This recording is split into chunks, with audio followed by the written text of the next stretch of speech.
আমাদের মধ্যে না বন্ধুত্বের সম্পর্কটুকু নেই। রাহুল মিমো আর অনিকে বলে, তোরা ভুল ভাবছিস, রাহির জন্য কোনো ইমোশন নেই আমার মধ্যে। আমি আর রাহি শুধুমাত্র হাজব্যান্ড ওয়াইফের দায়িত্ব পালন করছি, এর বাইরে আমাদের মধ্যে কিচ্ছু নেই। রাহি একথা শুনে খুব কষ্ট পেয়ে যায়। রাহি এসে বলে, আমাদের মধ্যে কোনো সম্পর্কই নেই, প্রেম ভালোবাসা ওসব তো দূরের কথা, একটা বন্ধুত্বের সম্পর্কও গড়ে ওঠেনি। রাহুল বলে, ওদের সামনে এসব কি বলছো রাহি? রাহি বলে, তুমি সবসময় বলে চলেছ মিথ্যে বিয়ে মিথ্যে বিয়ে, আর আমি বললেই বুঝি দোষ? পিসি ঠাম্মি আছে তো, তাই আমাদের অভিনয় করতে হচ্ছে, এটা বলা যায়, আমরা করতে বাধ্য হচ্ছি। রাহুল ভাবে কোনো ব্যাপারে রাহি হয়তো কষ্ট পেয়েছে।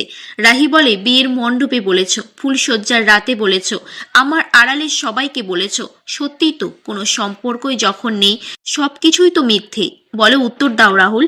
রাহুল ভাবে, রাহির কষ্ট দেখে আমার কেন এত কষ্ট লাগছে? সহজ জীবনটা হঠাৎ করে জটিল হয়ে গেছে রাহি, বোঝার চেষ্টা করো।